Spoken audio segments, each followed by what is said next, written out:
Welcome back to the Wonder Bros Pod, where we are here rediscovering wonder through the art of storytelling. And we're right smack in the middle of Countdown to Doomsday, is what we're calling it, where we rewatch every MCU film in release order, all the way to Avengers Doomsday this December. And today we're talking about Thor Ragnarok. Thor Ragnarok. So excited to talk about this. I've been looking forward to this for a while. That's right. It's one of my favorite movies in the MCU. It is. Fantastic. I haven't been excited to talk about every movie. I think I've made that clear in episodes. Not every Other movie. Thor movies you didn't actually want to talk about. Right. This one really turns it around for me. Yeah, I think if those that watched the Thor Dark World episode may have heard him say, "I didn't even watch this movie. I'd seen enough." and I don't think I said this. I did try to watch it multiple times and kept falling asleep. So I was just like, "Oh my god." Yep. Yeah, no, That's it's crazy. which is a good movie to fall asleep to. If you ever need some good, like you're feeling insomniac, go ahead and watch Thor: The Dark World. It'll help yeah, you go to it's bed. slow enough. It will send you right into a Even nice the- lull you to sleep. That's right. All the action is at half pace. Yeah. Anyway. But yeah, so this film came out November 3rd, Mm-hmm. 2017. So same year as the last one we just talked about, Spider-Man Homecoming, is another. We're still smack dab in the middle of getting more than one MCU movie a year. Right, yeah. So that was a fun time for us. And now, we are returning to it this year. And like I've said many times, the stuff coming out this year, we're eating real well this year in terms of content that For sure. Amazing art that is being released on almost a weekly basis this year. It's great. Yep. The director, Taika Waititi, for the first time, we see him join the MCU as a director. I only knew him from What We Do in the Shadows. Yeah, sure. And which I don't know if you watched that series. I did, yeah. The whole thing. A lot of it. Oh, you got to watch the whole thing. Really? It's so good. It's Beginning good. to end is amazing. I've rewatched it just recently, and it's amazing. There's a call out in this movie. I'm gonna call it out. Love Yeah. it. I didn't catch it, so Yeah, I'm it's in the excited to gutter. hear it. We have a budget of 180 million, and then they made 855 million in box office, which is great. Writers Eric Pearson, Craig Kyle, and Christopher Yost. I'm so sorry. I have no idea who you are, but I'm really happy that you wrote this movie because it was great. Was that the same Yost that was with Marcus and McFeely? Maybe? Okay. Yeah. Who knows? Probably. At this point, Marvel had a full, academy of writers, Sure, as we've talked that's about. right. So I'm sure they all come from the same group. The uncredited story basis is Greg Pak's Planet Hulk, which we'll get to, but definitely should have been credited because a lot of this is from Planet Hulk, Okay. which is Walter Simonson's Thor run. So, yeah, I think this is probably one of it has always been one of my top three Yes. MCU films. I watched it this time. I really think that it still is up there for me, and it's just I can look past because I've seen Love and Thunder. I know what it could have been. I think that I almost appreciate Ragnarok more post watching Love and Thunder. Sure. Because I could have you can see in so many different areas of this movie where it could have gone awry the same way Love and Thunder did, where it's like That's right. too much, too over the top. We pushed it too far. Yeah. And they ride that line so beautifully in this film. I think it's amazing. It's perfectly balanced. Did you see the movie Free Guy with Ryan Reynolds? Yeah. And it also has Taika Waititi in it, and it's actually the Waititi scenes that almost jumped the shark for the show for the movie for me. Sure. That version of Taika Waititi is what we got in Thor: Love and Thunder. Yeah. The over the top cringe comedy. Yeah. Which just made it really difficult for me to enjoy Thor 4. But I'm with you that the more subdued comedy that you get in Free Guy, that you get in Thor Ragnarok, make two of those some of my favorite nerd movies out there. They're really great. and What We Do in the Shadows is really, Absolutely. I mean, that's Taika, I feel like, firing on all cylinders. He's Yeah. balanced. He's refined. It's really, really good comedy that's ridiculous in its own way, but it makes sense in that show. Right. And in this movie, we see comedy and character development that makes sense. Yep. And that's what I really love about it. And they really rescued a trilogy here. They really rescued a franchise. Sure. Brought it back from the dead. That's right. Yeah, we needed this after how poorly Thor: The Dark World was received. But Right. So 2017, this was a weird time for me. Yeah. I did not know that less than a year later I'd be leaving the foundation. Right. So I mean, we talked about this last week in the previous episode. I was really riding the crest of what may have been. I love my job now. I love my clients. I think I get to do such great work. Yeah. But up to that moment, in the height of 2017, really the summer of 2017, I could not have imagined falling into a better career and having a better job and a better calling. And I felt like I had finally landed in flow. Right. Now, it turns out that there was a lot of sort of underlying dysfunction that really came up over the next year and ended up with me resigning in September of 2018. But at this point, I'm less than a year away. It's all starting to collapse. Which really, and I want to talk about this more in the origin story when we talk about the actual story of Ragnarok itself. We can just go ahead and get into it, If you want. Yeah, but this was leading into a level of personal spirituality for me that we talked about in Thor 1. Yeah. But this was actually the cat. Thor 1 was like, oh, that's really good to understand. But by 2017, life is starting to get the moon is full. And it's starting to wane now. My life is starting to collapse and go into a rebirth. And this story, there's a lot here because we don't, in the West, we have these post-apocalyptic movies. We have, Cormac McCarthy's The Road, the movie played by Viggo Mortensen. Yeah. We have The Walking Dead. We have Elysium. We have these movies where life has fallen apart. Yeah. One of my favorite categories of film and show. Mine too, actually. Yeah. But all of them have the rejection of fate. But in Norse mythology, you cannot reject fate. The Norns actually sit above Odin. When they communicate something, even the Allfather has to obey. And so the Norns have said, there will be a great wolf who will swallow Odin in a final battle, and Asgard will burn. And all the rest of the Vanir and Aesir are trying to reject that. And here's the moment where the god of mischief becomes the god who's the only obedient one. And this is something we've talked about before. It's one of the reasons I identify with Loki as a character. Not the character, but Loki, brother of Odin, the actual god. Right. I identify with him. Anytime something has to happen and nobody wants to do it, you can trust that Loki's going to do it. He's going to do it, and he's going to say something about it being mischievous. But really what it is if at the end of this somebody's going to think there's a villain, that's okay. Fuck it. I'll do it. Yeah. And that has become my story. And just a year after this movie released, I was in the fuck it, I'll do it space. Resigning from a job that I needed to resign from in order to rescue a marriage that sadly didn't even survive. Right. And then to go through all of the, I'll be the bad guy. It's okay. I'll be the one to blame. It's okay. Right. It's me. Even though I wasn't, and I was taking on a lot more blame than was actually mine to carry. This movie is one of those spaces where I just really connected all the way up to, and he's been on the show, all the way up to, I have a dog named Fenris. Yeah. A little wolf named Fenrir. And I named him Fenris, not Fenrir, for those who are we've actually gotten some feedback in socials about the ways that we've bastardized Norse mythology for our own sake. And yes, it's all satire. But there is, the actual name is Fenrir. That is like me trying to say the word rural. Yeah. Is really tough for me to say. Fenris I can say, so Fenris is his name.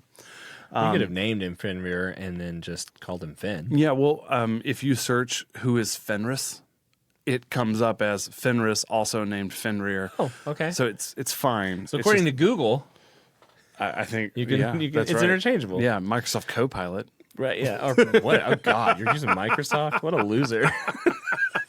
That's right. Who uses Microsoft anymore? Look at this right here. It's a Windows computer. Yeah, that's right. Good for you. I'm on a Surface Pro. Microsoft, please support us. Sponsor us. We'd love that. So anyway, so yes, we'll talk about it in the origin story and actually the elements of Ragnarok itself in the origin. But personally, where I was here, I was falling into my Loki season. Yeah. So it really connected well.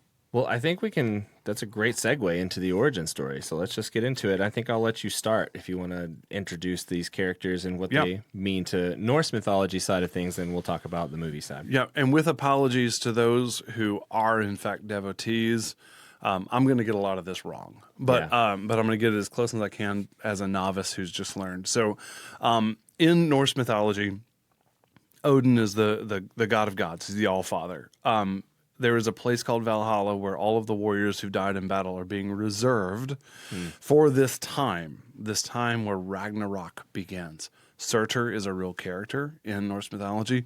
Surtur is sort of a fire demon. He's one of the gods who brings a lot of flame to their story.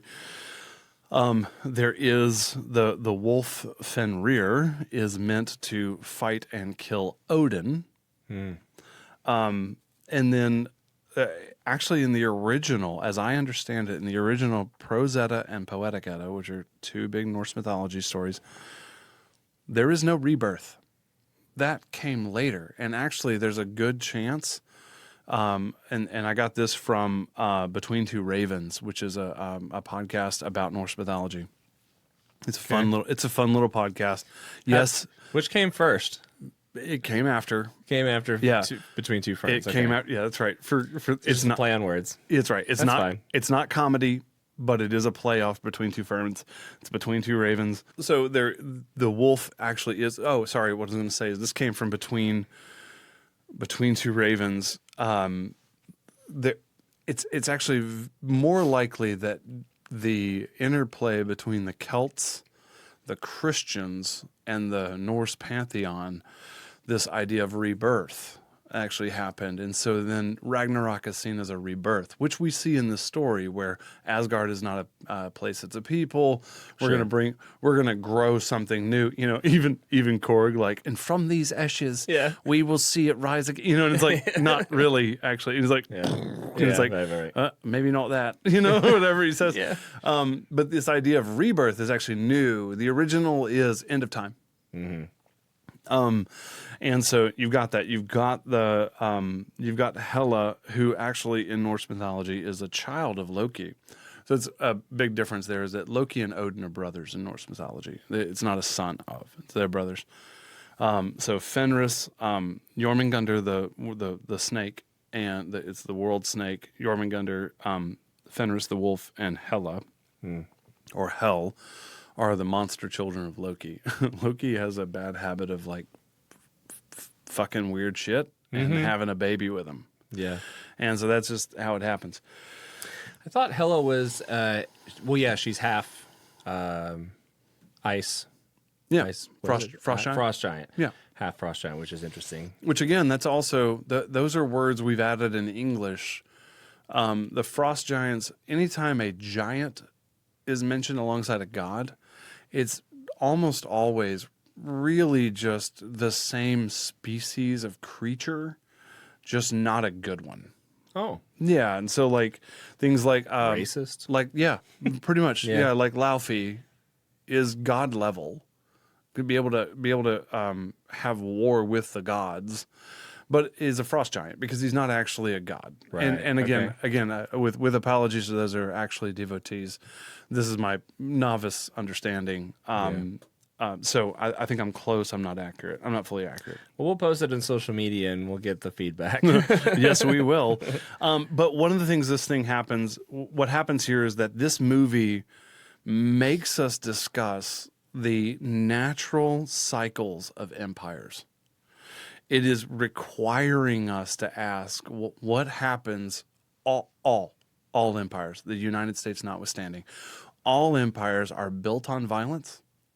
Then as the victors, they get the gift of writing the history books where they're the heroes, and then eventually they peak and they decay. It is not true, or it's different to be an Italian versus being a Roman, right? It's different to be an American in 2026 versus an American in 1778. Right? Like what they were building versus what we've become. There are natural cycles, and so far 100% of all empires humans have ever built have decayed. Arguably, maybe not arguably, including ours. Yeah. So we have a cultural moment here watching what happens when we rewrite history. Yeah. Well, all that to say, Marvel didn't invent this. But Stan Lee, Larry Lieber, Jack Kirby, they've been mining this information in this world for decades, right, at this point. So I think it's worth noting that there obviously are major changes to the MCU story of Norse mythology. So let's talk about a few of them. So Hela in the comics is created in 1964 by Stan Lee and Jack Kirby in Journey into Mystery issue 102. In the comics, she's Loki's daughter. So in the comics, they do get it right. Yeah, okay. Not Odin's. And her height, which is 6'6", comes from being part frost giant on her father's side. The film completely rewrites her parentage to make her Odin's firstborn, which fundamentally changes her motivation. She's no longer Loki's offspring causing chaos. She's a victim of Asgardian historical revisionism. She's revisionist history. Yeah, exactly. And so she's also the first female main villain in the MCU. Yeah. We've been talking about female villains. This is a good one. That's right. Yeah. 6 years, 16 films in, and the antler headdress comes directly from a Jack Kirby design. Blanchett was super nervous about looking ridiculous in this, and Waititi insisted, and I'm really glad he did. This movie is also based on Planet Hulk. There's a lot of source material in this. Greg Pak wrote Planet Hulk in 2006, the storyline where the Illuminati, which was Tony Stark, Mr. Fantastic, Black Bolt, Doctor Strange, and Professor X, decide Hulk is too dangerous and exile him to space. He lands on Sakaar and becomes a gladiator, eventually leads a rebellion, and the film steals the entire setting and aesthetic from that entire story. Gladiator arena, alien fighters, slave warrior culture, but grafts it onto this Thor story. Korg, what's his name? Meek, yeah. And the Sakaran Rebellion are all Pack creations. So all of that comes from Planet Hulk. And so it's definitely worth mentioning here why a Thor Hulk hybrid film exists at all. And that's because, if we recall, we talked about this before, Paramount owned Hulk. And wouldn't allow any movies to be made. And so we are still, in this movie, when this movie's created, still right in the middle of that problem. And so how did they get away with it? They make the movie they wanted to make, Planet Hulk, and they drop it into this movie in a really, really good way that is actually a part of the core story. So they did a really good job with it. Valkyrie was created in 1970 by Roy Thomas and John Buscema. Do we ever decide on that name? Buscema? I think that works for me. All right, Buscema, I like it. If you want to correct your name, reach out, please. Would love to talk. That's right. We'll interview you. Yeah. All 7 of our followers. We didn't talk much about the Valkyrie. I don't know how true this is to Norse mythology, but in the comics version, Valkyrie is actually somebody named Brunhilde. And I got that one right on the first try. And an Asgardian shield maiden, leader of the Valkyrier. Sure. Easy for you to say. Yeah. It's one of my favorite jokes I'm going to do. Every time I'm going to say the words easy for you to say. Yeah, that's right. It comes from a dad. I learned that from a father. Okay. My former father-in-law says that every time somebody stumbles over words. He's like, easy for you to say. Hilarious. Yeah, that's right. So this character is typically depicted in the comics as white. So Tessa Thompson is black and Latina. So Waititi has said her casting was based entirely on her audition. She gave the best read, full stop. And she's also the first openly queer character in the MCU. Waititi and Thompson confirmed it publicly, and the original cut had a short of a woman leaving Valkyrie's bedroom in her flashback. But Marvel cut it from the theatrical release. Wah, wah. Yep. Yeah, important representation that I hope the message does get out. And they do this a little bit whenever they continually call her the king of Asgard. Yeah. Later, after this movie. Right. Yeah, it says Asgard needs a king. Oh, yeah, and she's wearing a suit. Yeah. Like she's wearing just like this black suit. Yeah, it's great. They definitely play a lot more with that later. But of course, and we gotta mention that Waititi was a rescue hire for Thor, because we were on the brink of losing Thor altogether. Chris Hemsworth at this point had publicly said that he was bored with the character. There was a ton of critical and commercial disappointment over this entire story, really. So they hire this New Zealand indie filmmaker best known for offbeat comedies, right? So it's like this idea that he came in and just completely changed it around. Waititi's pitch wasn't to fix Thor, it was to strip away everything that wasn't working. Lose Jane Foster, lose the Earth setting, lose the Shakespearean Asgard formal tone, lose the Warriors 3, killed in the first act. Oh my God. Partly because Waititi didn't want to be tied to them. Yep. And heavy improvisation throughout production. Hemsworth has said Waititi told him they were going to find Thor's actual personality, not the version he'd been performing. Oh, wow. It's great. Yeah, that's good. Korg, the best improvised character in the MCU by a long shot. Almost all of that was completely... So Korg was originally written as a 1 to 2 minute gladiator pit cameo. Yeah, that was all he was going to be. Waititi played him in motion capture and improvised most of the dialogue.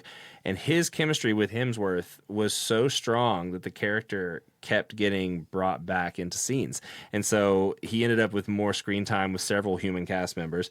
And the voice is reportedly modeled on Polynesian bouncers Waititi knew growing up in New Zealand. Yeah, Korg later appears in Endgame, Love and Thunder. But yeah, and so that's a great mention. I also want to mention, too, that the Immigrant song gets used twice in this by Led Zeppelin. Yeah. And Led Zeppelin is not cheap. You cannot use a Led Zeppelin song unless you're paying full price. My understanding is it was like $1 million. Yeah, they paid. Yeah. It was a hefty thing, and they paid the whole thing. Yeah. And yet that was worth every dollar. The first time in the scene, he's just knocked the crown off Surtur, or he's getting ready to knock the crown off Surtur. All of those little, and then here comes the dragon, and it's dum dum dum dum dum dum, and you're like, holy! That was a Back in Black. Was that the song that was in Iron Man? No, what was in Iron Man? Yeah, Back that's in right. Black? Yeah, that's that moment where it's like becomes an iconic guitar moment. Yeah, that's right. Yeah, when that thing came in, I remember. So we talked about how early on in the MCU, I didn't go to the theaters for these. Right. This one was certainly one of the theaters. The first time that started playing, I was like, motherfucker. I was like, this is amazing. Yeah, it's so good. What did I just sign up for? Right. I've just found my new religion. That's what just happened to me whenever that song started playing. And then it was later that I was like, actually listening to the lyrics, and I'm like, oh, it's basically his story. Yeah. Hammer of the gods, on we sweep with threshing ore. We come from the land of fire, of land of ice and snow, from the midnight sun where the hot springs flow. Like literally describes Thor's actual mythology. So it's good. Right. Yeah, that's right. Yeah. So I mean, what a brilliant maneuver. And at that point, and we'd had the Peter's Awesome Mix. In Guardians, we'd already brought in pop songs, or at least this idea of making all greatest hits. That's right, soundtrack. and it wasn't. This was a moment where it wasn't a big orchestra playing, a Shakespearean bit. It was no. This is rock music. Man, Thor gets some of the best power-ups in this movie. We'll get there. Don't get ahead of ourselves. I'm not going to. Man. So before we move on from the Immigrant song, I want to talk about the soundtrack just a little bit because I'm so sorry for this name. Here we go again. Mark Mothersbaugh. Yeah, I would. If I had to pronounce that, not knowing anything, I would say Mothersbaugh. Yeah. Mark Mothersbaugh. Okay, we'll go with that. So it was so synth heavy. It was so it was this idea of like this influence from 80s sci-fi and krautrock, which I'm not super familiar with, but it is a very interesting. It gives you an entirely different vibe that we're like. It just like you said, it's like, what did we sign up for? Like, what are we in for in this exact thing? So yeah, it's pretty cool. Yeah, 80s action flick is exactly. What I mean, I don't know if you've even seen the movie Lady Hawk with Michelle Pfeiffer. No, I don't think so. I mean, it's a fantasy movie. Oh. It's like a guy is a knight and there's some magic and a curse involved, and it's a great movie. Yeah. But in all the fight sequences, and these are like Renaissance era knights, and every time he gets in a fight sequence, like it's almost like the final countdown is playing, and you're like, what's happening? Like that doesn't match. Yeah, but that was the period, and so they did a great job with this soundtrack, putting it in that space. The only other things I've got in the origin story is that this is more about like storytelling elements. I had forgotten at this point that Loki was Odin, so in that first scene, whenever he's like walks into and I'm like, what's going on? I'm like, oh shit, I forgot. Yeah, that was great. And then, yeah, this movie was the first time I had seen, again, a character with the title God misfiring and feeling a little clumsy. Yeah. And I liked it. I remember the first time I saw it, I was like, oh man, because yes, a cape gets in the way. Yes, these things we do, we have our superheroes do, we would never do. They're not practical. That moment where he's like, that's what heroes do, and he throws that ball. Again, I don't want to get ahead, but and he throws that ball and it bounces back, hits him in the face. I'm like, this is perfect. This is exactly what would happen if you were not 100% polished hero movie. Yeah. But you had something else, some other story to tell. Yeah. All right, let's move on to the pull list. My first pull, I got to talk about what sits with me heavy through the whole film, and it's almost like you forget that it's in the same film, is Odin's death. Love that scene. Obviously, there's the call forward that we don't even get the payoff for a long time. Remember this place, home. Love that. Oh, that's my first pull. Gold sparks float off over the sea. The mythology callback to the Dark World's Valhalla beat. Odin doesn't die in battle. Technically wrong door into Valhalla. Yeah, you're nailing it. Yeah. We talked about this in the Dark World, where in Frigga's funeral, the sparks from her body go up, presumably to Valhalla. In this one, Odin's go out to sea. And I said that after that episode, and we got put on blast, relatively from a bunch of Norse pagans. Thank you so much for commenting. A whole team of you. Yeah, that's right. All seven I of had you. no idea so many Norse pagans would find the video. They found it for sure. That's because crazy. Yeah, and so Odin is the king of Valhalla as well as the king of Asgard. So of course he's going to Valhalla. Yeah. But there is a good cinematic element there that he's moving out to sea. He's not moving. He's not moving up. Right. It is interesting. My very first pull is his phrase: "Asgard is not a place; it's a people. Remember this place." Yep. And we don't know how important that's going to be. No, we don't. But right. it does become the emotional foundation for this basically entire film, because Correct. Thor's grief is what makes everything that follows possible, including eventually his powers, which is an incredible thing that I'll get to in a little bit. That's right. And Hopkins gives more weight to this scene than the prior two Thor films combined. Like this was actually Anthony Hopkins. Like the other ones, it's Anthony Hopkins being, something. Yeah. But this one was like Anthony Hopkins at his best, like giving that withdrawn, reserved grief and emotion and just overall there's that sadness. Everything is reserved, it's withdrawn, but you see it on his face, you feel it without being said, without being expressed, and he has that ability to do that in such a way that's magical. It's almost like, and I don't know how to say this well. I'm not sure this is going to make it in the video, but it's almost like there's a restraint that as he is, he literally just says, the only thing keeping her from being here is me, my life, and my time has come. That is laden with subtext that the other two actors in the scene don't know what's going on, or at least the other two characters in the scene don't know what's happening. Right. I'm like, what do you mean? And they're like, oh, Hela, your sister, my firstborn. Which I don't want to get ahead, but that comes up to me later in Spark. He's so subdued, knowing that right now every second and every word counts, and he knows he's not going to get the whole story out. Yeah. He can't back it up and go, Thor, long before I had you, there was another girl, and her name was Hela, and he doesn't have time for that now. Time is up. And so this plays right into your whole love of not getting a meta-narrative. Yes, he doesn't meta-narrate this entire thing. He basically is just like, drops a huge bomb. And by the way, you have a third sibling. Oh my gosh. And the moment where and again, I'm going to keep it in the pull list, where he says, I love you, my sons. And you see the look on Loki's face? Mm-hmm. And fast forward to Infinity War and Endgame, where he calls himself Odin's son. Mm-hmm. He says, I'm Loki, Odin's son. Because up to this point in his goddamn story, he is not willing to admit to that, because he knows he's Laufey's son. He's physically a frost. God damn it, man. I'm not supposed to cry on every episode. But man, you can. It's okay. This moment is a big deal, where he's like, my sons. Yeah.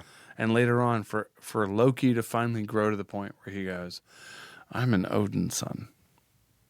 Man, it's a huge deal right there. And that Loki was there with, like, he got to experience that equally with Thor. They felt, maybe it's the first time they felt like equals, I think. Yeah, in that scene. Yeah. And then again, I love that scene where Hela comes out and he's like, I'm Thor, son of Odin. She's like, you don't look like him.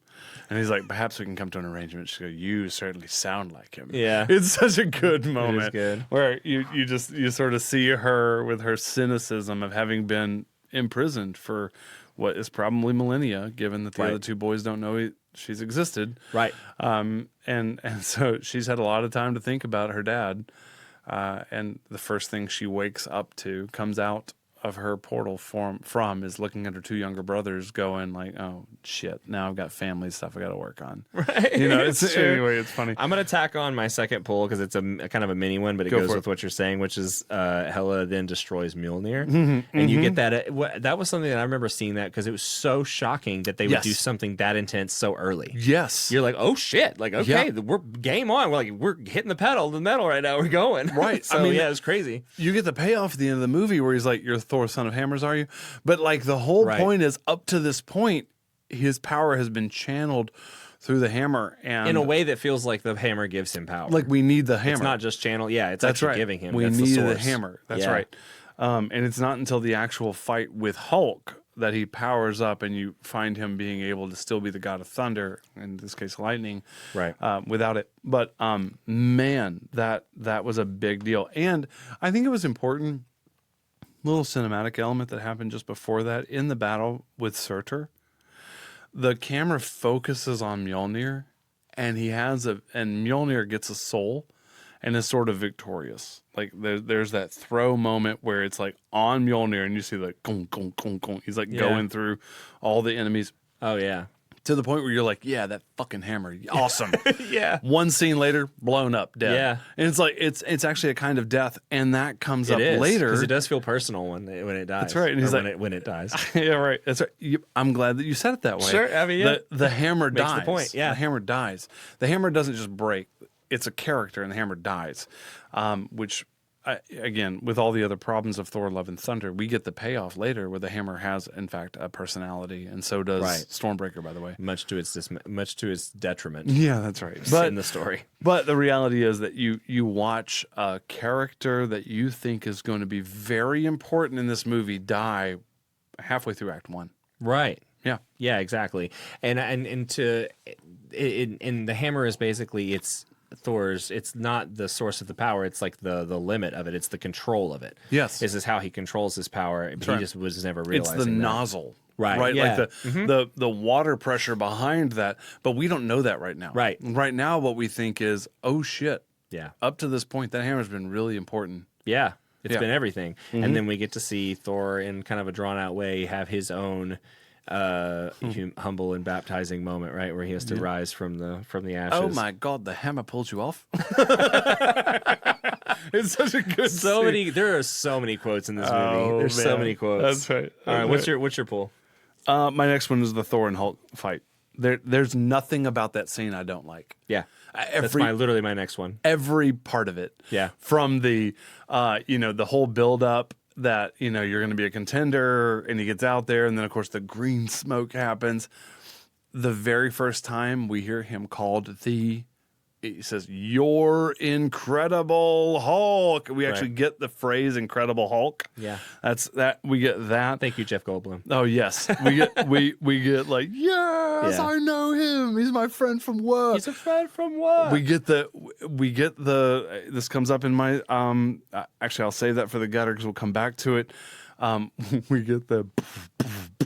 Yeah. And we're like, yeah, that's what it feels like. Even the way he looked at him and slams again. I noticed that this last time. I was like, it's identical to Avengers in the way that the way he looks at him and then does it a couple more times. And Loki's like, that's what it feels like. It's like, so good. And then you get the fucking power up. You get the power up where he's like, he does win. And the only way he loses is by cheating, by Grandmaster shutting him down.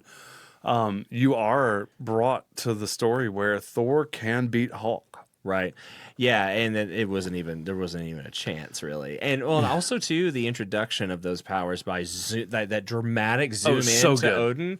So good. Holy shit. Like it gives me goosebumps when I watch it. It's so good because you don't expect it the way it builds up to that moment. And you get that gong, which is like the Law and Order gong gong. Yeah. It's like gong poof, and it's like you see it and you're like, oh my gosh, what just happened? Yeah. And then you watch it This like light gut up. punch. And then you see it happen. And the way he's walking, you just see all of the when he's knocked Hulk out, and you just see that like this is about to get real. He'll just break out of here. Like he's done with That's you. right. And then it was over. the perfect natural transition for him to buzz him. Yes. And shock him. I thought that was although if you're filled with electricity, then how does the shock hurt you? Oh, that's funny. That's a great question. Yeah. Yeah. You Anyway. just created a fizzle that you didn't know you were going to have. Yeah. Or in a gutter moment, all wrapped in one. That's right.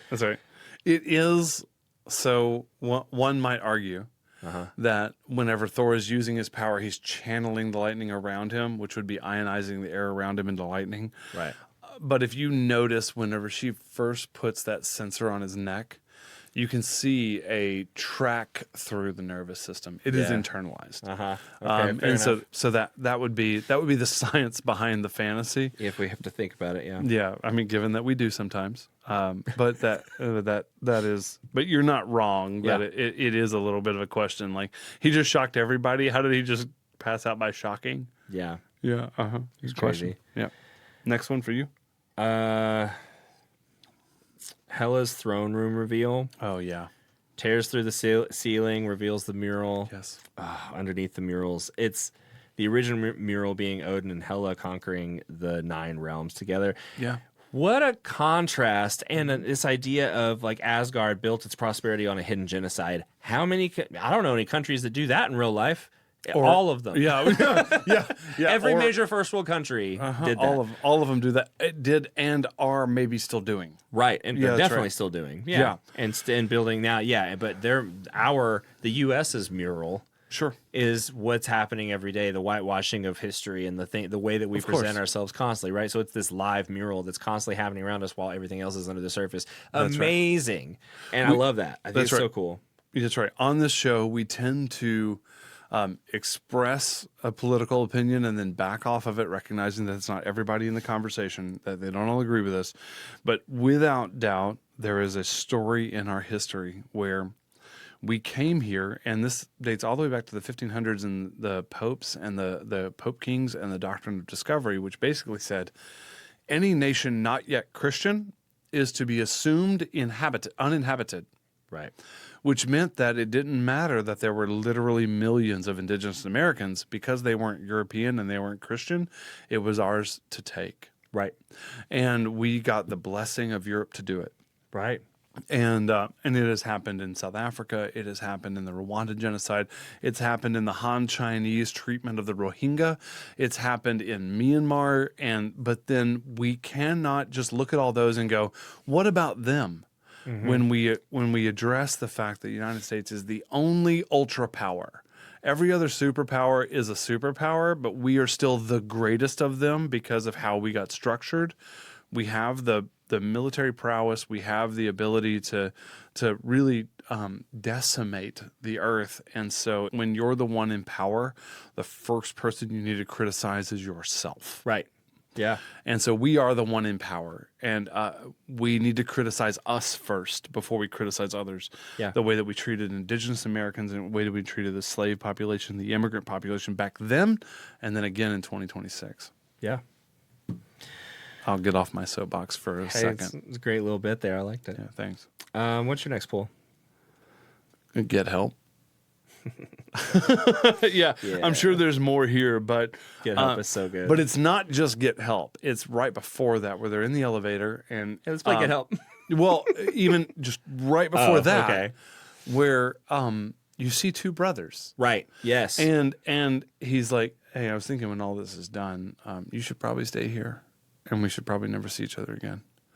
And Loki's like, yeah, that's what you want, right? He's like, no, Loki, it's not what I want. I think it's what's right for you. It's not what I want. Loki, I thought the world of you. I thought we were going to fight forever together, side by side, to kingdom come. Like I thought that was, but you're you, and I'm me. and we fight together until there's no enemy for us to fight, and then we fight each other. So how about you stay here? And they have this sweet moment with each other, and he's like, "Hey man, let's get help." Yeah. And he's like, "No, it's embarrassing." All the way up to and so the whole scene here is that the story is this entire story is all about what is family. Is it blood? Is it not? Yeah. All the way up to Thor evolving and Loki not. Loki tried to play the same trick that he's played 2 other times before, and Thor caught it this time. And was like, Loki, are you ever going to grow? You know, are you ever going to grow? The answer is yes, just not yet. Yeah. Yeah. So that whole scene for me is it's brilliant. Yeah. One. Yeah. It does. I guess I was gonna say this one technically doesn't grow in the way that we see through Loki, but he does grow in the end when he tries to do the right thing with Thanos. But yeah, kind of. But just before that, he's like, "Your savior awaits," or whatever, and he's like trying to make himself out to be the savior. Where? In the final battle in this movie. Oh yes. In the final battle in this movie, he comes back and he's like he's actually. In the same position as the statue he erected of himself. Yeah. In Act 1, yeah. he's doing the same thing from that big ship. That's funny. So it's good. Next pull for you. My next and last pull, because I'll save some for the next segments. Thor Unchained, the big lightning reveal at the end, the hammerless beaten, watching Asgardians die. Odin's vision, are you Thor, god of hammers? Oh, God, that hits so hard. Yep. I love it so much. Yep. You're focusing on the wrong thing, Thor. Yeah. Uh-huh. Yeah. Keep going. Lightning erupts from his body, obviously levitates without Mjolnir. The whole idea that he comes down, like the big just, oh my God, it's so good. It's literally my favorite Thor moment of all time, I think. Yeah, my last pull, though there's a lot more in Spark and Fizzle, my last pull is Hulk versus Fenris. I loved that fight. First, I did enjoy it. This was a good placement of the joke because the joke can get overdone. But he jumps out of the building, jumps out of the ship onto the Bifrost. Right. And he doesn't turn right away. Yeah. And like everyone looks confused, including the wolf. Like, okay, yeah, cool. Right. I guess. Thanks for the snack. I'm gonna eat the other people. Yeah. But then you get a real fight, and it's almost like a Godzilla fight. Yeah. You get 2 big monsters fighting each other, and it worked. There were moments where Fenris actually is able to pierce Hulk's skin, which is rare. That anything can pierce the skin of the Hulk. It is actually, a testament to this moment and what Fenris is. So, right. Yeah. It's the demigod that's going to cause the end of the world in Asgard. Literally going to cause Armageddon was what the word we would say. They would say Ragnarok. And so, given the strength of this character, probably stronger than Surtur, who's going to become really important later on in this same scene. Right. Fenris is actually a harder fight. And ultimately, he kills him in the only way he can. He has to throw him off the edge of the world because he actually can't win. Even somebody as so powerful as Hulk. But it's such a great fight. It's a fun time. I liked it. Also, shout out to Surtur, because in the beginning, I really love the idea of taking a character that if you read about it and you're like, okay, how do we incorporate it into the story? And you go, we're going to take a character that is so narrowly focused that he's actually kind of stupid because he can't focus on anything else. So he's blinded by any mistakes he makes, and so Thor literally just playing with him. Yeah. Because he's so narrowly focused, he doesn't see the situation and doesn't know who he's up against. Like the idea that he's just so clueless about it is really hilarious to me, and it plays through the end as like this unspoken, unacknowledged humor of his character. That it's like, and he finally gets what the fuck he wants. Like he just gets it. You know? Oh yeah, two things to call out there. One is where he's like, Thor, son of Odin. He's like, Surtur, son of a bitch, you're still alive? It's so good. I thought my father killed you decades ago or whatever. Millennia ago. Yeah, that's right. And then also, again, in Norse mythology, it's Loki and Fenris who start Ragnarok. In the movie Thor Ragnarok, because of a weird twist, Loki throws Surtur's crown in the eternal flame and begins Ragnarok.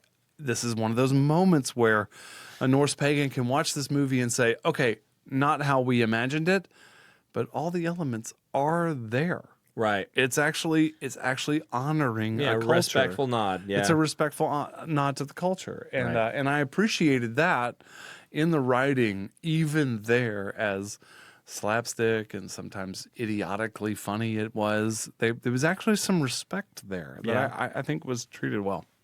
And also a really good acknowledgement of Thor becoming the leader that and even Loki Right. being the true leaders of Asgard by acknowledging that the only way to kill her is to let her fulfill her destiny along with Surtur. That let Surtur Let this destiny happen and flow with it, and then you end up winning. We've talked about this before. This happens in Star Wars. Anakin Skywalker is meant to balance the Force. There are 2 Sith and hundreds of Jedi. Right. And so the Jedi think, oh, this is going to be a great gift to the world, when in fact the only way for Anakin to solve his problem is to reduce the Jedi down to 2. And so the turn of the prophecy is opposite of what they think. And so in the beginning, Thor says to the skeleton, and then later to Surtur, I've been having these dreams about the end of Asgard, and it burning in fire. And so then he stops Surtur by taking his crown, thinking he's stopping Ragnarok, and then later realizes that the only way to live and survive and create Asgard as a people, not a place, is to cause Ragnarok, to let it happen. And then actually who causes it? Loki. Right. And that's the gift of this movie. It was, in my opinion, comedy, action, and brilliantly written to honor a culture of people that have honestly lost their place. We think of, and this is with all respect to those that follow the Norse pagan tradition, we think of them as a dead religion. And there's still value in learning to have there. I know personally. So, loved this space, their play here. All right. Any more pulls? Nope. All right. Let's move on to Spark and Fizzle. Oh, yeah. I want to run through a few of mine, and then we'll switch to yours. Yep.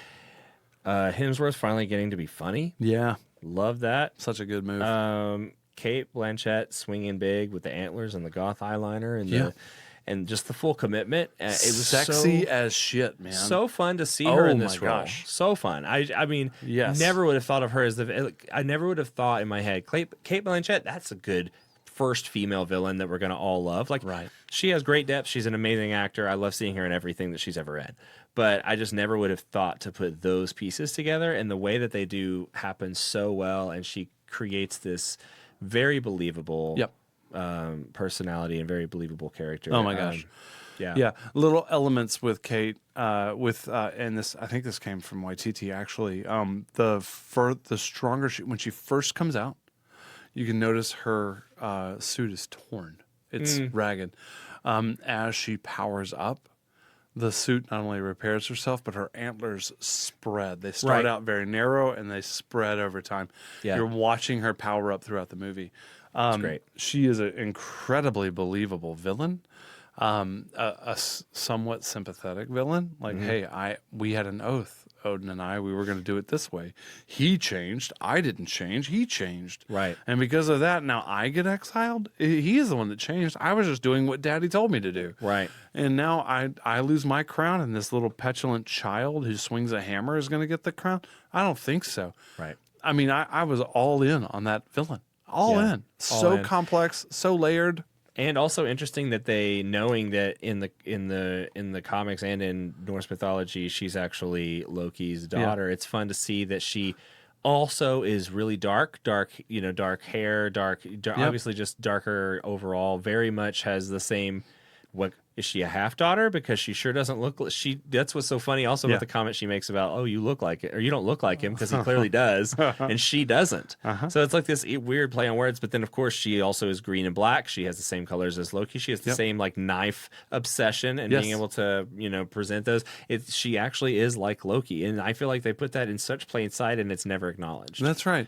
That's fascinating. I haven't actually thought about it that way. Because she doesn't seem at all like she's actually Odin's son. She seems like she's related to Loki. Yeah. And so it's interesting that they would keep that element as, I guess, another respectful nod to we know we're bastardizing your story here, but like we acknowledge that this is what it is. Yeah, it's like they were doing as much as they could to keep the original story intact, knowing that they fucked up on episode 1 whenever Loki was the brother of Thor. Yeah. And then they're like, okay, well, what else can we do to make sure this gets solved? Yeah, that's good. Yeah, and I think Tessa Thompson's chemistry with literally everyone in this movie. Oh, gosh. It's incredible. She plays well with everyone. And I've not that's seen impressive. her in anything else, but I really like that. She's great in anything I've ever seen her in. That's crazy. She has a really, really great like charisma about her that, as an actor, that I think she brings to each role, and it's always well expressed. Yep. Jeff Goldblum playing himself in Kirby costuming, because it's literally his costume and everything is pretty comic accurate, but it's just Jeff Goldblum. There was no better person for that role. Yeah, at all. There's just no way as it was written. There's no better person. And he didn't even have to act. He just got to be himself. It was so great. Have you ever heard? So there's a voice impressionist named Frank Caliendo. He's a comedian. Oh yeah, and he talks about, and he does Jeff Goldblum, where he's like, Jeff, what's your favorite food? Oh, my favorite food. Hot dogs. I love hot dogs. Yeah. I love hot dogs. I love hamburgers. I love hot dogs. I love. Wait a minute. I'm a vegetarian. And it's like, it's so good. It's such a good move. There's a young guy. His name's Matt something. Oh, I can't remember his name. I feel comedian, so bad. Matt Rife? No, not Matt Rife. Okay. Matt, I think his name's Matt. I hope I'm not getting it wrong. But he's an impressionist who does the closest Jeff Goldblum impression I have ever heard. Oh, wow. And he's done it on stage while talking to Jeff Goldblum. Oh, that's good. At the same time. Oh, I know who you're talking about. He's always some other people. He does a lot of people really he well. gets like the red carpet. He'll be on the Jerry red Seinfeld, carpet. he does pretty well. There's Billy Crystal, maybe was one of them. That's right. Yeah. He's done so many people that it does an excellent. His Obama, just so many. That's good. Yeah. Cool. Back to the spark. Yeah. For me, go ahead. I was just going to say the synth score I loved. Doctor Strange cameo. Thought it was really well done. Really well placed. Mine, And just the Sakaar visual design. Saturated neon and just garbage everywhere. Amazing world. Loved it all. So that's my sparks. Yeah, spark for me first, the use of Immigrant Song we've already talked about. Yep. Brilliant move. It didn't matter what the price tag was. That song needed to be in that fucking movie. That was so good. I've been falling for 30 minutes. It was like 150% given to that line too. That's what makes it so good. It's because he falls through the floor and you're like, okay, he's been put in some pocket dimension somewhere. And then you find out later, he's just been falling. It's so funny. It's so well done. Doctor Strange had half an idea. I'm going to send him that way. Yeah. And didn't have the whole idea, which is that's exactly what he wanted. Yeah, that's right. Just to spend him so forever. Good. Korg works for me in this goddamn movie. I loved Korg 100%. In this movie. A couple things about Korg. One, there's a funny nod where he's like, in the beginning, he's like made of rock, and I'm a pretty good guy unless you happen to be made of scissors.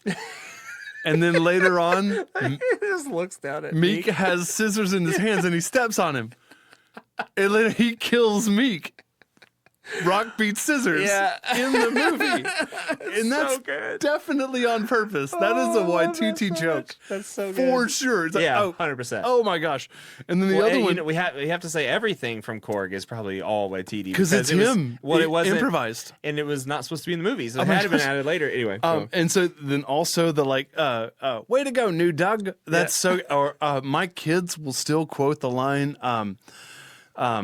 I was going to start a revolution, but I didn't print enough flyers, and nobody showed up except my mom and her boyfriend, who I hate. It's so good. And then the one nod, I mentioned this earlier in the episode, there is a nod to What We Do in the Shadows, which is whenever he gets the tripod of 3 wooden prongs. And he's like, you want 3 steaks on a stick? And he's like, right, it might not be useful unless there's like 3 vampires really close together. Yeah, And that's true. I and didn't think about that. all of what we do in the shadows is about 3 vampires who live in a really cramped quarters. Yeah. And so so it's direct connection. Wait, no, they have 4 vampires. Yeah, but it starts out with 3. Okay, And a ghost. Fair enough. Yeah. Oh, So, right. We're talking about original What We Do in the Shadows. That's right. Okay, Yeah. I'm talking about the TV show, but yes, you're right. So What We Do. anyway, so Korg for me works all the way up to, hey man, we're gonna escape on the big spaceship. You want to come? It's so good. He's overdone in Thor: Love and Thunder, Yeah. but man, in this movie, To be fair, though, nails it. probably Korg is one of the only few things I like about Love and Thunder, so Yeah, I don't that's really right. care. That's right. Because everything else was so shitty. Like, I don't care. Give me more of Korg. Just make it a Korg movie. I don't care. The story was so bad. Could you imagine a Korg movie? That'd be so good. That'd be good. And they did do like a short, because he used to do all these short videos. that Oh they yeah, like release. the one shots or whatever. Yeah, one shots. I want a Korg one A shot. Korg one shot would be great. I have 2 more. Do you have Okay. any more? Okay, so your Incredible Hulk, mentioned it already in the episode, but they actually call him out. And in Sakaar, he's incredible. Mm-hmm. In Civil War, there was, not Civil War, Age of Ultron, there's the fight between him and the Hulkbuster, Yeah. where you see Earthlings not trusting him. And it comes up in this conversation. He says, Earth hates Hulk. Sakaar loves Hulk, actually. He's the Incredible there. And so you get to see this whole new version of Hulk. Right. And that's my last spark here, which is I really like Hulk's character where he's like, baby arms. Thor has baby arms. This is the only talking version of Hulk I love. And it's so good. Yeah. It's so good. Where even the, like, Thor, he's like Hulk like fire, Thor like water. Yeah. They both like fire. He's like, yeah, but Hulk like raging fire, and like smoldering fire. He's like, Which that line right there Yeah. reminds me a lot of Drax. yes, It just felt like Drax to Yeah, me that's when right. I was watching it this time. I was like, oh, that's kind of funny. They're kinda I similar. love the he throws the fruit past the door to make Thor think he can walk out. And Yeah. he's like, again, Thor do again. Thor die again. Yeah, do Or again. Thor go again. Thor So- go again. That's right. It's so good. It's so good what they do with, and then of course we can't not talk about. Oh, yes. Of course, the moment we've all been waiting for. JD finally gets to say, Hulk's dick Makes an comes appearance. out. Yeah, that's right. We don't actually get to see it, but there's but a we moment. imagine. Well, so yeah, yes, we do, because you notice next time you watch this movie, you won't be able to not see this. Notice how high Chris Helmsworth's eyes go, because Hulk's waist is his eye level. Yeah. And so Hulk's walking past, and he's like, "Okay, that's really big." Yeah. he's looking up because Hulk's walking right here, and whatever Hulk is carrying is right in front of him. It's perfect. Like we talked a lot about like what would happen if Hulk had sex. What would happen? Don't play.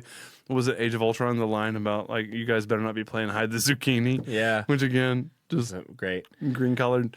Anyway, so we get it. We get it right here where he walks out of it. He's naked. He's like, oh, huh. Yeah. He's very naked. Yeah, I like that they finally leaned into the joke, which is good. That's right. Did. That's right. All right, some fizzles for me. Warriors killed in seconds. That's my first fucking one, dude. Seriously, yes. What in the world? That was such a disrespect to those characters. That's right. They're supposed to be. And we don't even get to see what's her name, Sif, because the actor who plays Sif was stuck in blind spot. Yeah. So they couldn't even be in the movie. Yeah.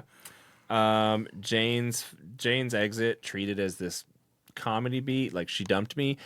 I just feel like Jane never has gotten the right character. They never get her character right. That's right. And it's just such an unfortunate role to waste Natalie Portman on in the grand scheme of things. Yep. And it's even more apparent in this movie when it's just like, what are you going to even do? Like, you got to make a joke about it because it's just so sad that she's not in it. Scourge, severely underused. That's got on my you list, again. you bastard. Yeah, Carl Urban's redemption arc deserved more, I feel like. Okay. Actually, mine's different. Keep going. But okay, cool. That's amazing. I was going to say. I just think that Carl Urban's to have such a great and expressive and complex actor be able to play a character, to bring that complexity to him that it could have been played by anyone and just made him like this dumb, like whatever character. But I feel like Karl Urban brings this complexity to the character that made me actually feel for him and make me relate to him in a way that I wasn't expecting. Yeah. But in a way that it's like, oh, there's potential here, and then you just don't ever get more of it. And Yeah. it's just that's such a waste of that character, I think. I think I'm waiting for Karl Urban to play a true blue hero, and we're not getting it. He plays in The Boys, where he's an anti-hero character. He was a villain in a Bourne movie, where he was great in that. My God, he was. Yeah, you're welcome. Wow. I will tell you that there are these moments where I feel like Karl Urban is overacting. Yeah. And it happened with Éomer, when he was Éomer in Lord of the Rings. Yeah, you're welcome. Oh my God. Yeah. What am I doing? He overacts that scene where he's like, he walks to and fro, they say, That's right. as a wizard dressed in white. And you're like, dude, is this your first acting gig? You know what that reminds me of is like that's how Andy Bernard would act. Yes. when he does the Yes. Sweeney Todd in The Yes, Office. that's right. It's like caricaturally. What you just said, yeah. That's right. It's so overdone. And then he does it So here good. where he's like, behold my stuff. And you're Yeah. like, it's fine. I get it. I did For think this, it works. It works. I did think the shake weight was hilarious where he's like, yeah. like, You're like, Scourge, and he's just Yeah, over there right. like that's the funniest part. He's is he's good. playing with it while there's girls there, and he's like They're completely like, ignoring is that them. a problem? And they're like, over the Yeah. Bifrost. So that was good. But it does feel overacted. I think that Scourge as a character, right, is in the comic books an Asgardian, noted with his two M16s. Des and Troy, Right. Because when they're together, they destroy. So that they played the story out, but there were a couple of moments where I was like, Karl Urban is better than this. Right, exactly. that They was- should have just treated the Yeah, character better. that's right. Yeah. I agree. Yeah.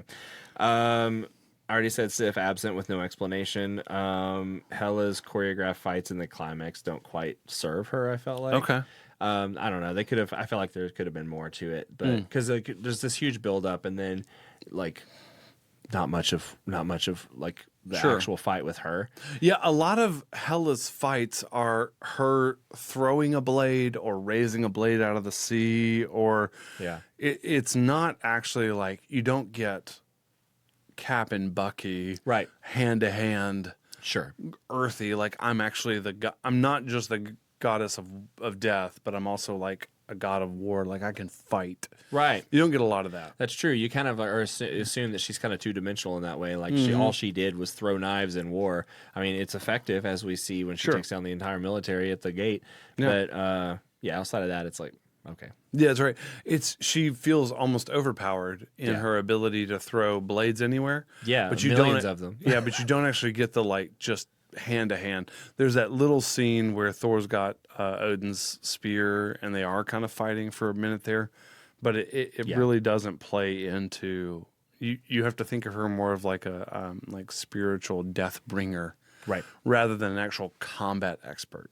And you're right. It fizzled a little for me. All right. What are your fizzles? That's it. That's Oh, we just kind of walked through them, I guess. yeah, Say the Warriors some of yours. 3, which you said, Yeah. Karl Urban is Scourge. I actually thought something that's not mentioned is that the Grand Master is the brother of Tivian Tavan, the Collector, in the comics. I always wondered. Yeah, I think somewhere in the back of my mind, I may have known that already. Yeah, so he's the brother of the Collector, and the Collector is already pretty eccentric. Yeah. And as much as I love Jeff Goldblum and I think it fit in the story, you don't actually get a threat of a villain in the Grandmaster. Right. Yeah, and I would have liked to see a little bit more. I mean, you get the one like where he uses the melt stick on his cousin, but you don't get a sense that he's an imposing villain so much as he's convinced. Even in the post-credit scene, where he's like, "I think this rebellion has taught us all a great lesson." Yeah. and he just like puts himself back in power. Like you don't actually see him as like an impending foe. Mm-hmm. He's just sort of a wheeler and dealer and smooth talker. I didn't get to see him scare me. I would push back and say I think if he did though, then it would have taken away from Hela and it would have felt like they had over muddied the waters. Maybe that's right. I think Yeah. having such a focused formidable foe Sure. that and all these other people like if he is indeed related to Tavon the Collector, then that actually makes a lot of sense because they're very similar characters in that way. They're very eccentric. But they kind of they do their thing. They both hoard. Yeah. Right. Yeah, that's right. And so they kind of are the same people. And Fair. in that way, I think he actually does a pretty good job of playing the character that would be related to the Collector. But do you know? I think why I think it landed poorly for me. And weirdly, it has nothing to do with this movie. It's because it felt too much like Bill Murray's fucking character in the Ant-Man movie, where he's in the quantum realm and oh my gosh, and that was such a waste of a good comedic actor who didn't actually have any comedic lines, who didn't actually make me fear him until he turned on everybody inevitably. But it was such a fucking waste, and that. I guess somewhere between the Collector and that Bill Murray character is Jeff Goldblum as the Grandmaster, and it just didn't quite. There was something about it I didn't love. okay, Again, agree to disagree. Yeah, yeah, that's fine. I love it when we disagree on not live television because you can cut it if you want. We can always be on the same page. I hope you leave every second of this in. I might. Good. All right, let's move on to the gutter. Mm-hmm. My first gutter moment is something that caught my eye this time when I watched it, which is this idea that Valkyrie tells Thor Hela's power comes from Asgard, same as his does. Mm-hmm. Same as yours does, she says to him. It's an interesting thing to think about that. This idea, I had to think about this for a little while. I had to really think about it, and because I was like, wait, if his power comes from Asgard, then why, when they blew it up, did he keep his power? And then I started really thinking through that and was like, oh, they're making this. It's the same claim that Asgard is not a place; it's a people. That's right. And that he like the Asgard is him, and that he can develop beyond it. Just like Asgard becomes his hammer, he didn't need it after all. Right. Whereas Hela was more of a prophecy. She got her power because of essentially the prophecy, which I don't know, and I don't know the explanation of that, but it's a weird plot hole. That that's a good gutter moment because we don't get the resolution. If all of them are getting their power from Asgard, and they blow up Asgard to stop one power, we get this in Guardians of the Galaxy 2, where he's like, "Hey, if you kill the light within, you don't get to be an immortal celestial." Yeah. But we don't get it in Thor Ragnarok. I think that there were so many bridges of comedy and story. I don't think it distracted from the story itself, but you're right, from a plot hole perspective. Why did Thor get to keep his powers if he destroyed? But the gutter moment there would have to be that we have to attach that Asgard is not actually a place; it's a people. But that also does directly contradict Hela. Then why did Hela lose? And Thor ends up getting more powerful after. It's after that Asgard is weird. gone. It's that weird line when she says "same as you," which may be itself just that was the poorly written line. Was that Valkyrie says, "Oh, she gets her power from Asgard, same as you," because Thor gets his power from somewhere else. Mm-hmm. And if we could believe that Thor gets his power from the people, or from, and this is true of a lot of pantheon religions, there's a sense that the gods feed off of the worship, the veneration that comes, which is why they require it. Right. And when similar to Mexican Day of the Dead, like, you only really die when people forget who you are. The last person who knows you dies. Same thing with the pantheon. You only actually die whenever there are no more people venerating you. You're now a shade or a shadow. And so there's a real sense that Thor is being venerated. Hela is not. Hela dies because the planet, or the Asgard, the realm. That's what I'm trying to say. The realm dies, but the people survive. Yeah. Though, I mean, fast forward one more movie and or one more Avengers movie, and most of the Asgardians die. So again, where's Thor's power coming from? The answer is we don't know yet. Yeah, Right. Yeah, that's right. Yeah, one of my gutters happens in the open narration where he's first when he's talking to the skeleton and he's talking to Surtur. We don't find out later until he's talking to Loki, or he knows it's Loki. It's shaped like Odin, where he talks about how he's being tormented in his dreams by Asgard in flames, and he's being tormented, which we're meant to believe is the bad thing. We don't want Asgard to burn. Right.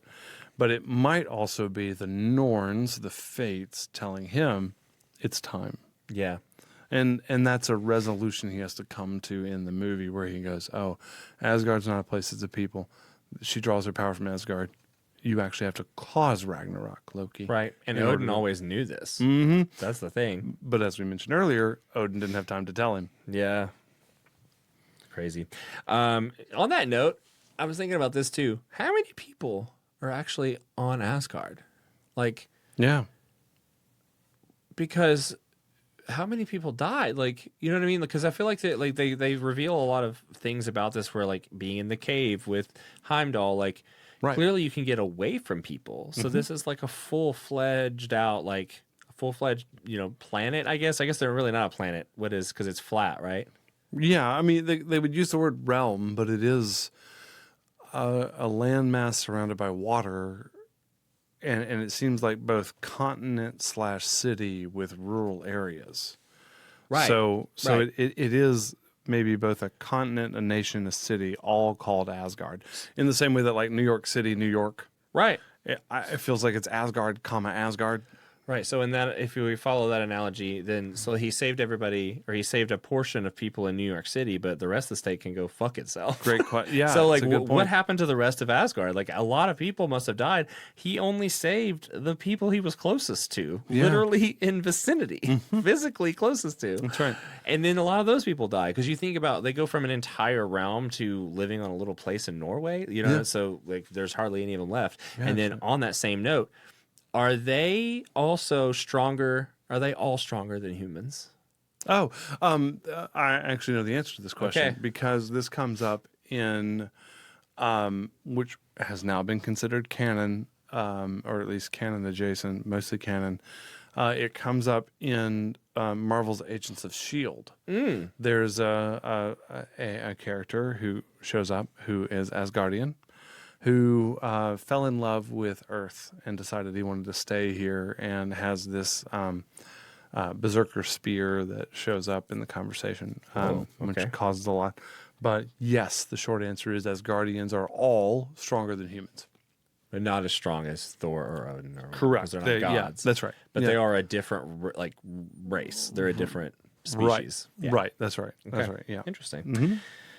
Any Yeah, in the scene, we mentioned this already, in the scene with Odin, two things. First, he calls them both his sons, and then to look at Loki, and then to know later that Loki is going to identify as Odin's son. Big deal.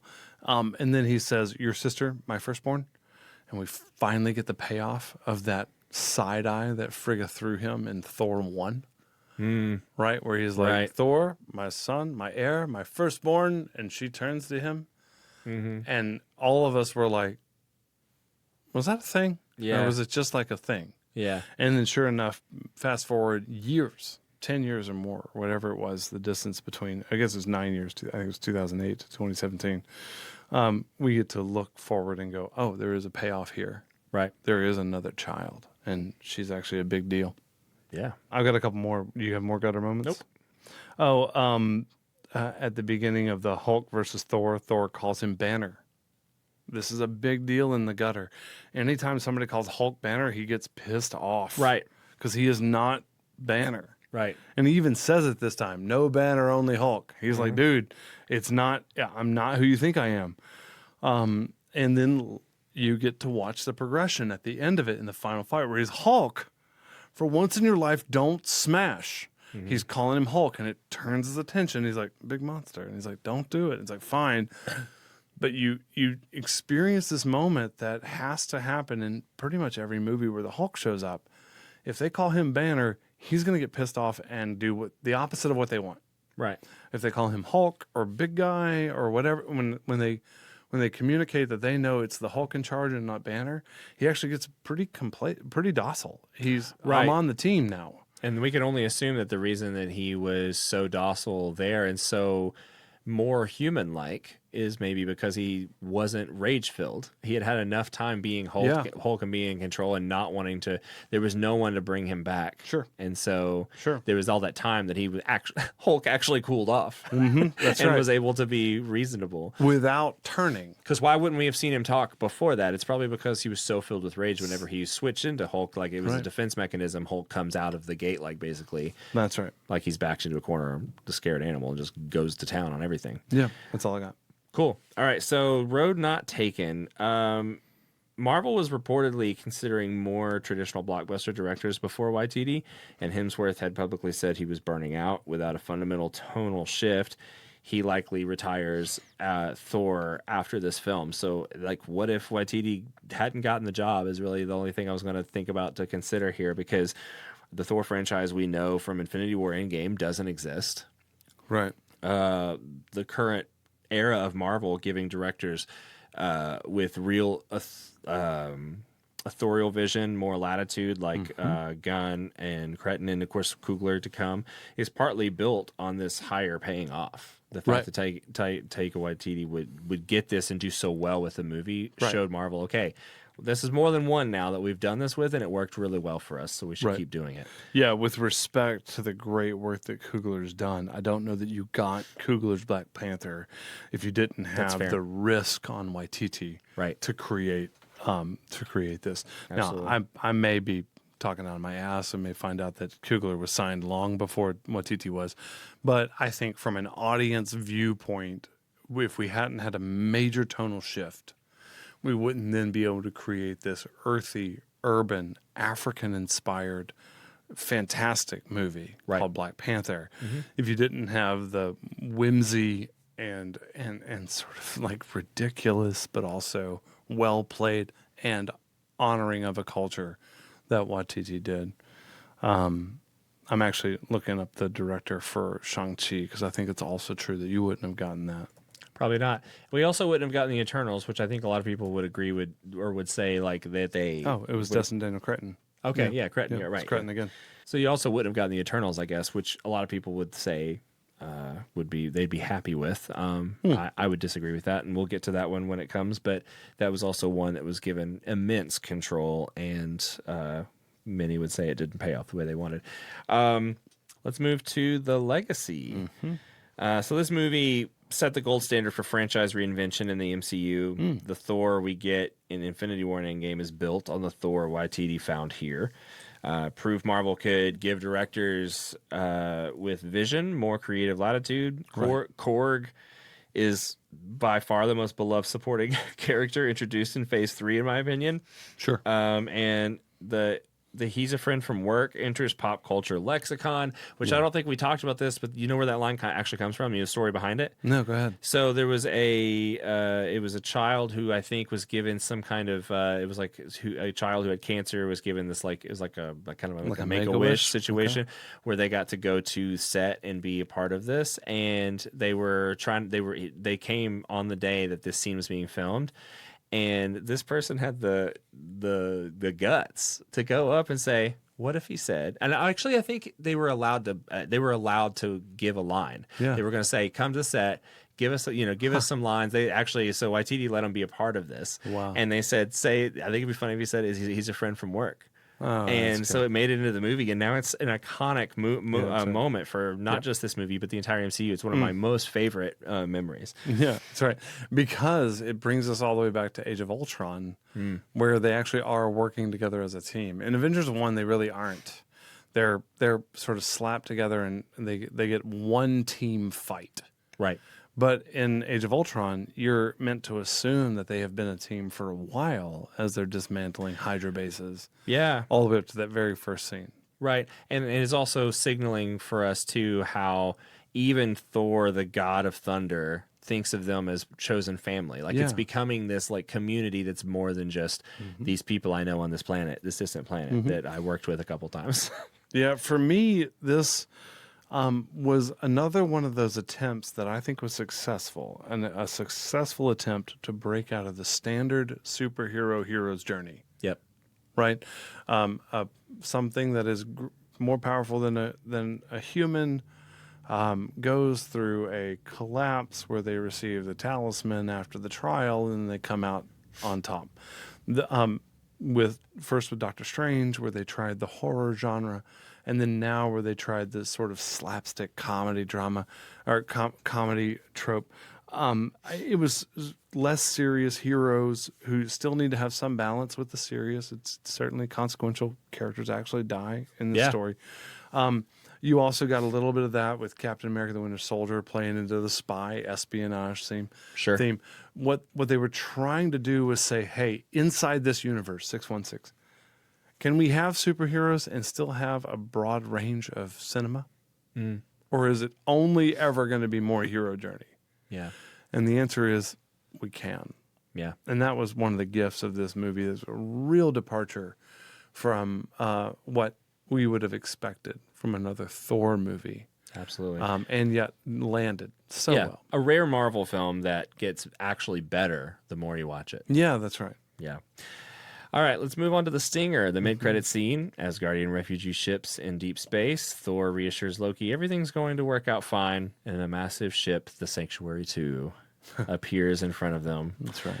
Dwarfing the lifeboat, and then cut to black. We literally get to see the cold open for Infinity War. Right. And it's... that's such a great moment. It kind of is. We have an upcoming thing coming right before Doomsday where they're going to re-release Endgame with new footage that leads into that. I feel like they're going to recreate this idea, this cold open, actually getting us to see some of the film, because we can only assume that these added, scenes are going to be something that ties directly to Doomsday. So this is literally scenes straight from Infinity War, as we see, like it's the opening scene. And so, of course, that's Thanos, and this Loki almost certainly took the Tesseract from Odin's vault during the Surtur sequence. We see him eye it, so Thanos needs the Tesseract, so here he is to get it for the Space Stone.